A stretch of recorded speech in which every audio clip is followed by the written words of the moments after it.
বিকেলের নাস্তায় কিংবা বাচ্চাদের টিফিনে দেওয়া যাবে এমনই মজাদার একটা নাস্তা রেসিপি আজকে আপনাদের সাথে শেয়ার করব।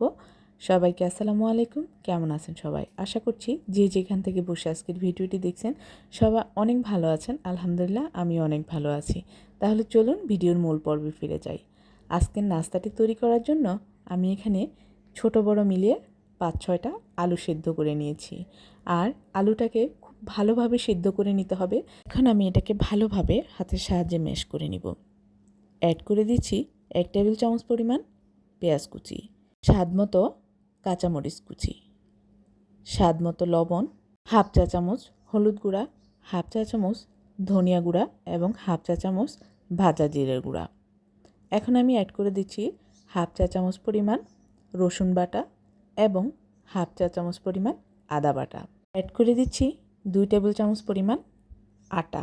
এখানে আপনারা চাইলে ময়দা কিংবা চালের গুঁড়িও ব্যবহার করতে পারেন।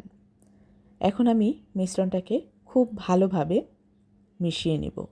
খেয়াল রাখতে হবে আলুতে যেন কোনো ধরনের দানাযুক্ত না থাকে, তাহলে নাস্তার শেপ দিতে অসুবিধা হবে।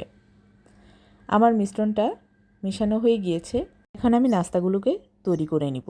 এখানে আমি একটা ম্যাগি নুডলস ভেঙে প্লেটে নিয়েছি আর হাতে সামান্য পরিমাণ রান্নার সয়াবিন তেল মাখিয়ে আমি নাস্তাটাকে শেপ দিয়ে নিব। আপনারা চাইলে গোল করেও নাস্তাটা শেপ দিয়ে নিতে পারেন।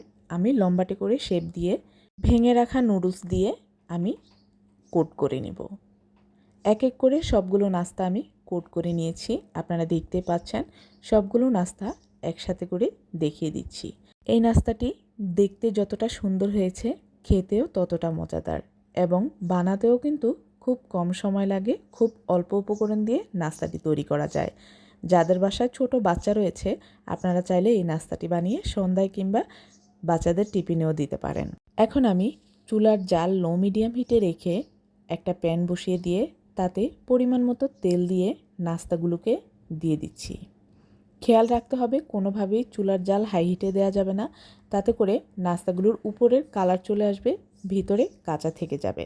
তাই চুলার জাল লো মিডিয়াম হিটে রেখেই ধীরে ধীরে নাস্তাগুলোকে ভেজে নিতে হবে। উল্টে পাল্টে সবগুলো নাস্তা সব সাইডে ভেজে নিতে হবে। সো ভিউয়ার্স, আজকের আমার এই রেসিপিটি যদি আপনাদের ভালো লাগে, যারা ফেসবুক পেজ থেকে দেখছেন প্লিজ আমার পেজটিতে লাইক ও ফলো দিয়ে কমেন্টস করে জানাবেন কেমন হয়েছে।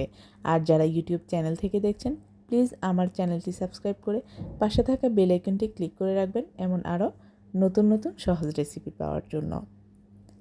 আমার নাস্তাগুলো অনেক সুন্দর একটা কালার এসেছে, আপনারা দেখতেই পাচ্ছেন। আমি এপিট ওপিট করে ধীরে ধীরে সবগুলো নাস্তা ভেজে নিব।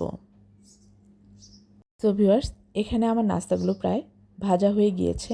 আমি কোনো ধরনের কালার এডিট করা ছাড়াই আমি নাস্তাগুলো আপনাদের সাথে শেয়ার করেছি। আমি আশা করছি আপনারা দেখেই বুঝতে পেরেছেন কতটা ক্রিস্পি হয়েছে এবং কতটা মজাদার হয়েছে। আজকের এই রেসিপিটি যদি আপনাদের কাছে ভালো লেগে থাকে তাহলে একবার হলেও বাসায় বানিয়ে খাওয়ার অনুরোধ রইল।